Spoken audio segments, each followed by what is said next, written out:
Hello, and welcome again to Rugby Chats with Angus. I'm your host, Angus Opperman, and we are reaching the conclusion of Super Rugby Unlocked as we speak on this, Thursday evening now, but you'll see this on Friday.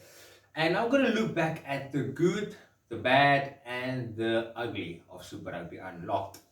Well, what does the good say? Firstly, rugby is back. We have been sitting at home waiting for our teams, for our local players to participate in the competition, and we weren't sure if it's going to be Super Rugby, if it's going to be Curry Cup, if it's going to be a new competition. And in that same time, we had to watch the Kiwis and the Aussies, although I thoroughly enjoyed it. It wasn't our boys, and I prefer to watch our own, above anyone else. So yeah, I'm just happy to have the sport back. It's really great to see our boys play again and perform week in and out to compete against each other. And yeah, I'm just glad that we can enjoy the sport again for what it is.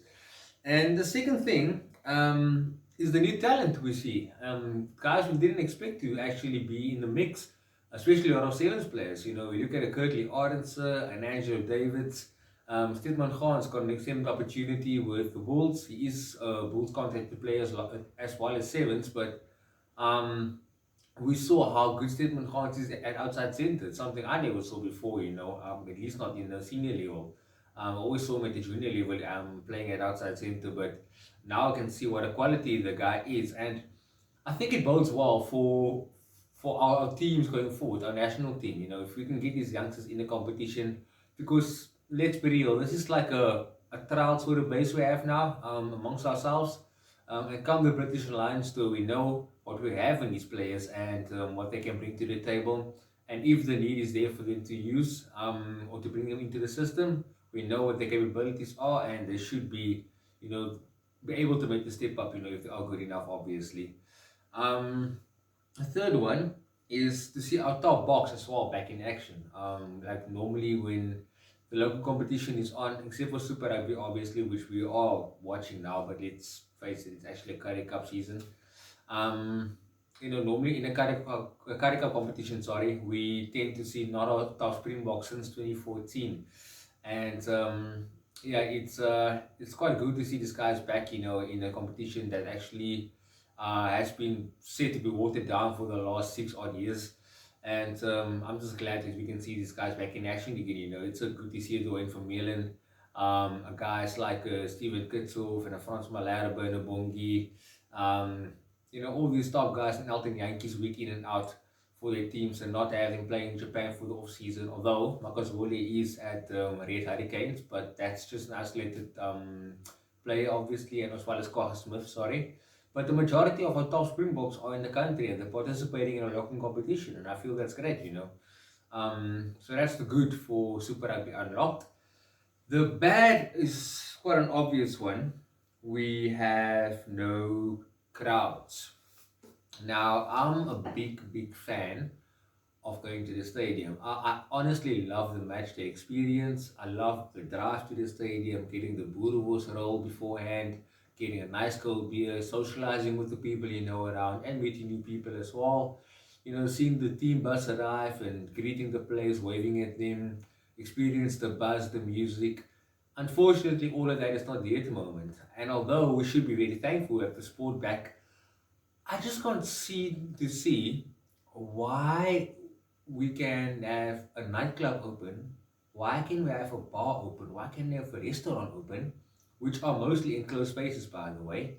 Why do we have open air concerts, but we cannot have fans at a rugby game? It totally astonishes me that they made this decision, the government that is, because it doesn't make any sense. If you look at all the other things around us, rugby or sport for that matter is the only code or the only thing that doesn't have any spectators, and it actually is such a downer, if I have to put it in a very plain way, because I just feel that a crowd brings so much energy towards a team. I mean, the Storms coach John Dobson were quite vocal about it, saying that the guys have to create their own energy now because there's no one to cheer them on to get them over the line.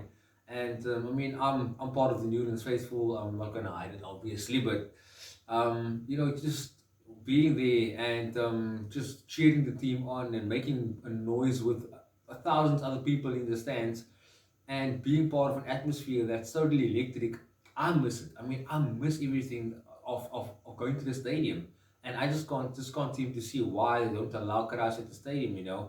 And I've given this a lot of thought actually. I thought to myself, why can't we have at least of the crowd there? Even if people have to sit 2 seats apart and wear a mask during the game, have tighter security, whatever the case may be, allow people, or at least a third for that matter, to allow for security numbers to be in the stadium, but allow a certain portion of people, even if it is your season ticket holders and your loyalty club members, um, it doesn't matter. Allow a certain amount of people in there. Allow the people in the suites because they are right up there. They're not close to anyone.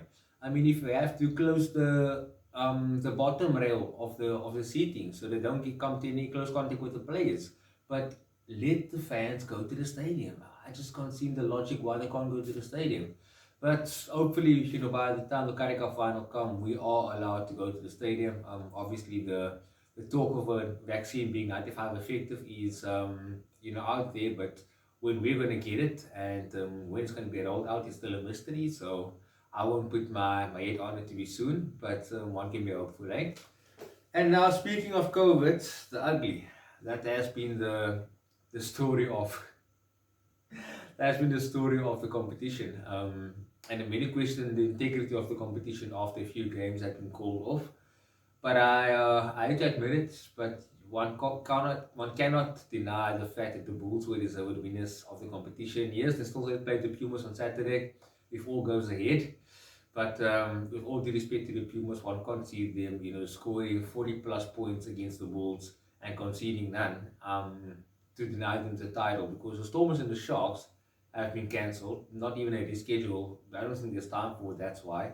Apparently, because the Sharks props have all been tested with COVID-19, and the Storms guys they've been on level 4 for that matter. They only go to the SBC, go to play, go to training, go back home. They don't go out and socialize.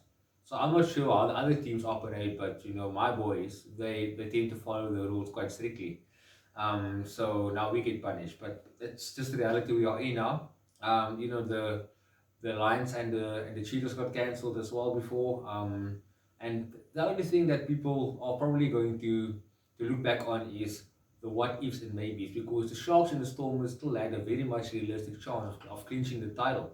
If the Pumas didn't concede a bonus point, or if the Bulls, managed to draw, or the Pumas managed to draw against the Bulls, or even if they lost, and the Sharks or Stormers won, the title could have gone another way. But halfway through the competition, we have a Super Rugby Unlocked winner, and I think it's probably it's hard for me to say this, but it's probably fitting that the Bulls are the winners of this competition, because they have been the only South African team to have won it before, and for those 3 or 4 years, they were up there.